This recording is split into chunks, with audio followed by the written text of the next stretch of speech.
My Duchess offered me a contract to be her fake fiancé for 6 months, and I read through every clause about public appearances and social obligations until I got to the last rule, which simply said, no kissing unless absolutely necessary. Which is when I realized this arrangement was going to be far more complicated than I had anticipated. Before I tell you how that last rule became the hardest one to follow and what happened when we finally broke it, tell me in the comments which city you are watching from and make sure to subscribe to the channel to help support more stories like this. My name is Charlotte, and I had been working as an event coordinator in London for 3 years when I received the most unusual job offer of my life. I was organizing a charity gala at a historic estate when the owner, Duchess Vivienne Ashford, personally requested a private meeting with me after the event concluded. I had seen her from a distance throughout the evening, a striking woman in her early 30s with platinum blonde hair styled in an elegant updo, wearing a midnight blue gown that probably cost more than my annual salary.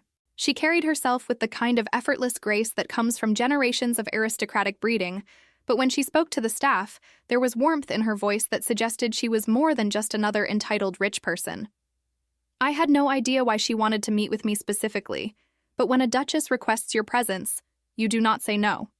She received me in her private study, a room filled with leather-bound books and expensive art. She was sitting behind an ornate desk, and when I entered, she gestured to the chair across from her. Miss Charlotte Hayes, she said, and hearing my full name in her cultured accent made it sound far more elegant than it actually was. Thank you for meeting with me. Of course, Your Grace, I said, using the proper form of address I had frantically Googled before the meeting.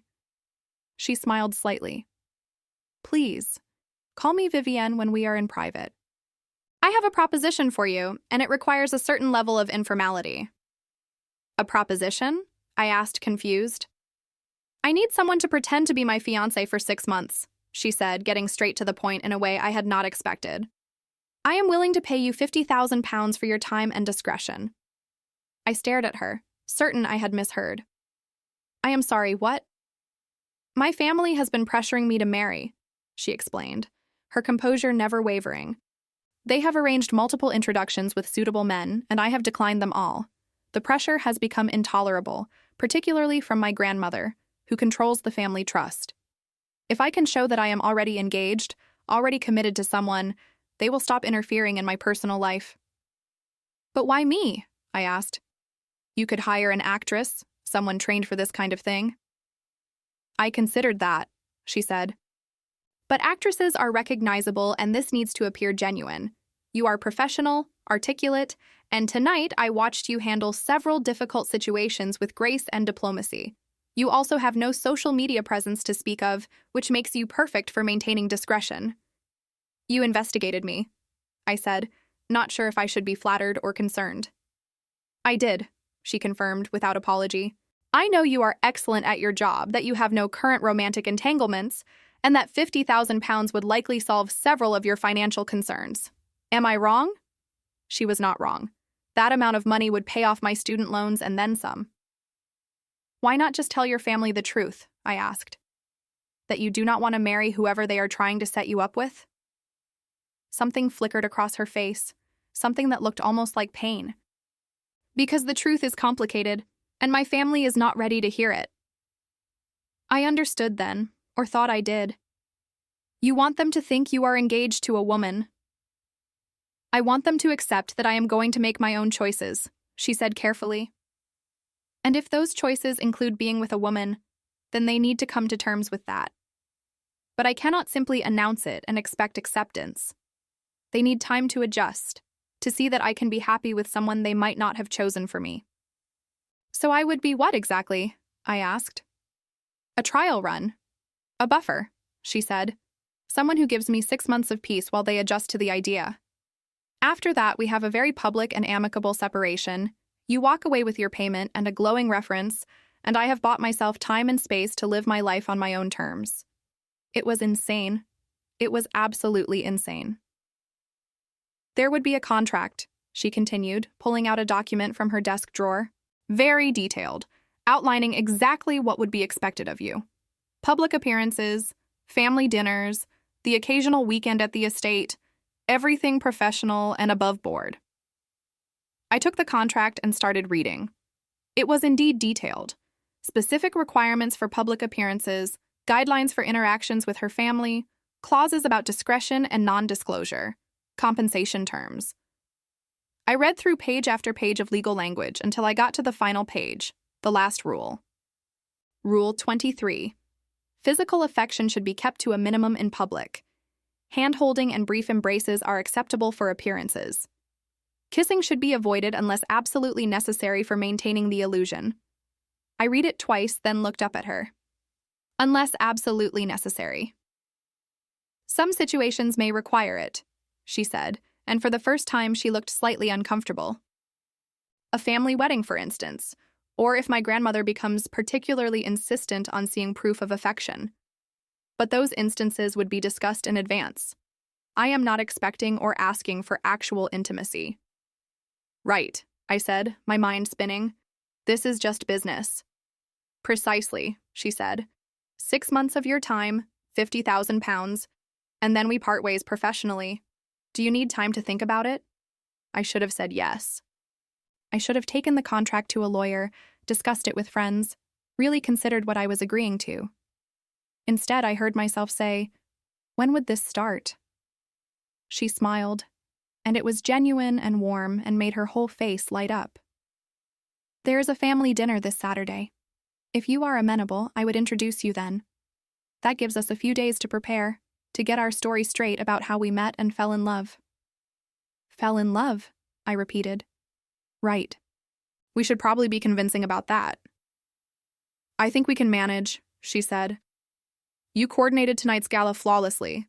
Surely we can coordinate a believable romance." And that is how I found myself, 3 days later, standing outside a mansion in the countryside preparing to meet Vivienne's family as her fake fiancé. She had sent a car for me, and during the drive, I reviewed the backstory we had created.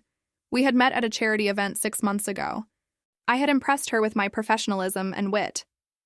We had started seeing each other discreetly because she valued her privacy. We had recently decided to make things official. It was simple, mostly true, and easy to remember. Vivienne met me at the door, looking elegant in casual clothes that probably cost more than my entire wardrobe. "You look perfect," she said, taking in my carefully chosen dress. "Not too formal, not too casual. Well done." I read the dress code section of the contract very carefully, I said. She laughed. "Of course you did. Ready to meet the family?" "As ready as I will ever be," I said. She held out her hand, and I took it, feeling the warmth of her fingers lacing through mine. "Just follow my lead," she said softly.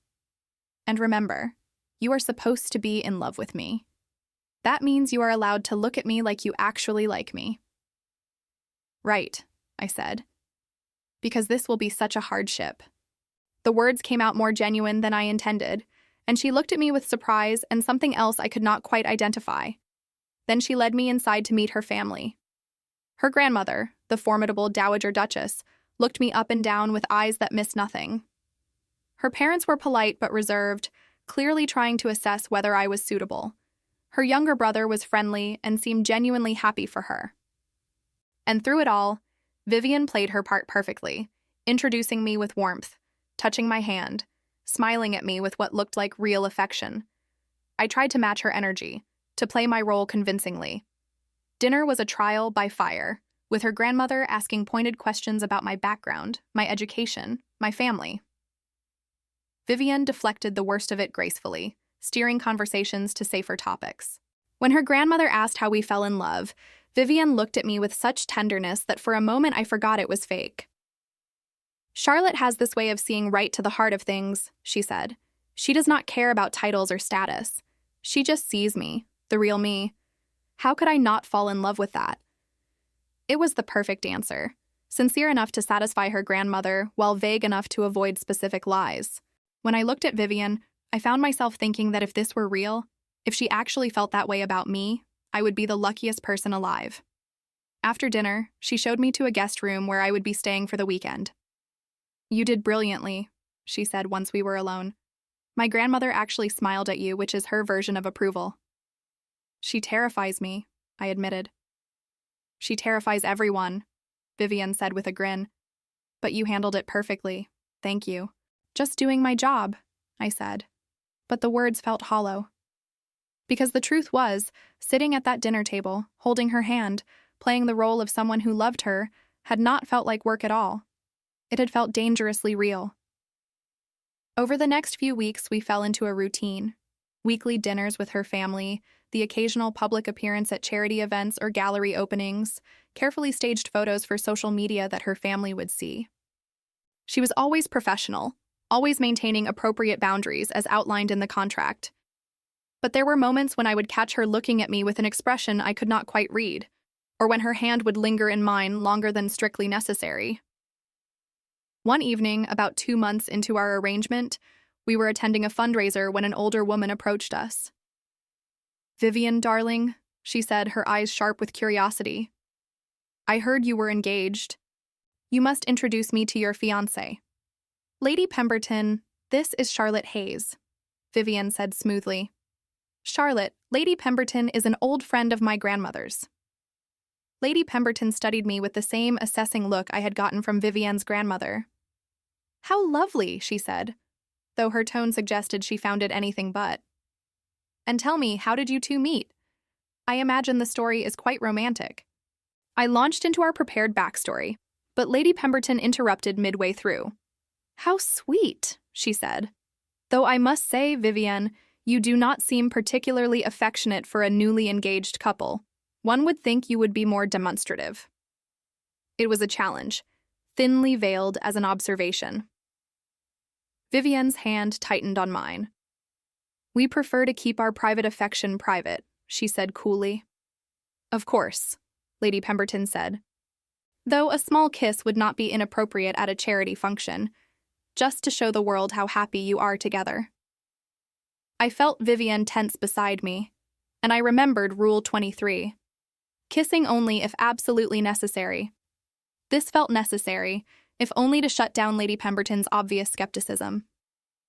"She is right," I said, turning to Vivian. "We should not hide how we feel." Vivian looked at me, surprise and something else flickering in her eyes. Then, very slowly, she leaned in and kissed me. It was supposed to be brief, professional, just for show. But the moment her lips touched mine, something shifted. Her hand came up to cup my face, gentle and sure, and the kiss deepened into something that felt nothing like pretending. When we finally pulled apart, we were both breathing harder, and the look in her eyes was not part of any contract. "There," she said to Lady Pemberton, her voice not quite steady. "Satisfied?" Lady Pemberton looked between us, then smiled knowingly. "Quite. You make a lovely couple." As she walked away, Vivian and I stood there, still too close, neither of us quite meeting the other's eyes. "That was," I started. "Necessary," she finished quickly. "For appearances, like the contract says." "Right," I agreed, even though we both knew it had been something more. We did not talk about the kiss after that, both of us pretending it had been exactly what it was supposed to be, a performance. But things changed between us. She started finding excuses to see me outside of our scheduled appearances. Coffee meetings to discuss upcoming events that could have been handled over the phone. Walks in the park to rehearse conversations with her family that never needed rehearsing. And I found myself saying yes every time, drawn to her in ways that had nothing to do with £50,000. 3 months into our 6-month arrangement, she invited me to spend a weekend at her private cottage in the countryside. "Just us," she said. "No family, no obligations. I thought we could both use a break from performing." I should have said no. I should have remembered that this was a job, that there were boundaries clearly outlined in a contract I had signed. Instead, I said yes. The cottage was small and charming, nothing like the grand estate where her family lived. "This is my refuge," she explained as she showed me around. "The one place where I can be myself, without worrying about expectations or propriety." That weekend, I saw a side of Vivian that she never showed the world. She cooked breakfast in old clothes with her hair down. She laughed freely at silly jokes. She talked about her dreams beyond the obligations of her title, about wanting to make a real difference with her family's resources. And I found myself falling completely, hopelessly in love with her. On our last evening there, We were sitting by the fireplace with wine, and she turned to me with an expression I had never seen before. "Can I ask you something?" she said quietly. "Of course," I said. "Do you ever wish this was real?" My heart stopped. "What?" "This," she said, gesturing between us. "Us. Do you ever wish it was not just a contract?" I set down my wine glass with shaking hands. "Vivienne, what are you asking me?" "I am asking if I am alone in feeling this," she said, her composure finally cracking. "Because I agreed to 6 months of pretending, but somewhere along the way, I stopped pretending. And now I do not know what to do about it." "You stopped pretending," I repeated, barely breathing. "That kiss at the fundraiser?" she continued, words tumbling out now. "That was not for show. At least not for me.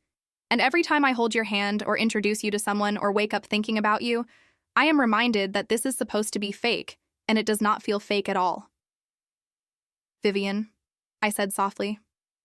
"I know it is not fair," she continued. "You signed a contract for a job, not for any of this. And I am sorry if I am making things uncomfortable. But we have 3 months left, and I cannot keep pretending that I am pretending. It is killing me." I stood up and crossed to where she sat, kneeling in front of her chair so we were eye level. "You think you are alone in feeling this?" I asked. "Vivienne, I have been in love with you since about week 2, maybe earlier. I just thought it was impossible, that you were doing such a good job acting that I was the only fool who caught real feelings." "You love me," she said, like she could not quite believe it. "I love you," I confirmed, "which makes the next 3 months of our contract either the best thing ever or the worst timing in the history of the universe." She laughed, a sound that was half relief and half disbelief. "We are idiots." "Complete idiots," I agreed. "So what do we do?" she asked. "The contract says 3 more months." "Then we honor the contract," I said. "We finish what we started. But after that, when there are no more obligations or payments or rules about kissing, maybe we could try doing this for real." She reached out and cupped my face in both hands. "Rule 23 says kissing only when absolutely necessary." "Is this absolutely necessary?" I asked. "Completely necessary," she said, and kissed me like she had been wanting to for months. This kiss was nothing like the one at the fundraiser. This was unhurried and thorough and tasted like wine and honesty, and the relief of finally admitting the truth. When we finally pulled apart, we were both smiling. 3 more months, she said. Then we tear up that contract and start over." "Start over how?" I asked. "I ask you out properly," she said. "I court you the way you deserve to be courted, not because of family pressure or contracts, but because I want to. Because you make me laugh and you challenge me and you see me as more than just a title." "I would like that," I said softly. The next 3 months were both easier and harder. Easier because we no longer had to hide what we felt, at least when we were alone. Harder because maintaining professional boundaries in public when all I wanted was to kiss her became a special kind of torture. Her family noticed the change in our dynamic, the way our affection felt more natural, and ironically, it made our fake relationship more convincing. Finally, the 6 months concluded. We had a family dinner where Vivienne announced that she and I had decided to get married the following year. Her grandmother actually hugged me, declaring that I had been good for Vivienne. Her parents seemed genuinely pleased. The mission, as far as the contract was concerned, was accomplished. The next day, I went to her London townhouse expecting to receive my final payment and end the professional arrangement. Instead, she handed me a different envelope. "What is this?" I asked. "Open it," she said. Inside was a check for £50,000 and the original contract, torn in half. "I am paying you everything we agreed upon," she said, "because you fulfilled every term perfectly. But I am also destroying the contract because I want what happens next to have nothing to do with business." "What happens next?" I asked, even though I thought I knew. She took my hands in hers. "Charlotte Hayes, would you like to have dinner with me tomorrow night?" Not because of family obligations or public appearances, but because I am completely in love with you and I want to spend time with you for no reason other than I cannot imagine not spending time with you. Yes, I said, smiling so hard my face hurt. To all of it. Yes. That was 18 months ago. Now, Vivian and I are actually engaged for real this time, with a ring that means something more than a prop and a relationship built on honesty instead of performance. Her family has fully accepted us, even her formidable grandmother, who occasionally makes pointed comments about great-grandchildren but does so with genuine affection. Sometimes I think about that contract, about Rule 23 and the careful boundaries we were supposed to maintain. I think about how falling in love with Vivienne was never part of the deal, but it became the most important part of my life anyway. Do you ever regret it? She asked me one night. Taking that job, agreeing to the contract? Never, I said honestly, though I do find it funny that you paid me £50,000 to fall in love with you. She laughed and pulled me close. Best investment I ever made. You could have just asked me out, I pointed out. Would have been much cheaper. Where is the fun in that? She teased. Besides, this way I got to spend 6 months convincing you I was worth loving before you realized you had a choice in the matter. I would have chosen you anyway, I said. Contract or no contract, rules about kissing or not. I would have chosen you. I know, she said softly. That is why I love you. So yes, my Duchess offered me a contract to be her fake fiancé, and the last rule was about kissing only when absolutely necessary. We broke that rule, along with several others, because what started as a performance became the most real thing in both our lives. Sometimes the best relationships start with a contract, a fake engagement, and a rule about kissing that you are both secretly hoping to break. And sometimes falling in love is not about grand gestures or perfect timing, but about two people pretending until the pretending becomes real, and they realize they do not want to stop.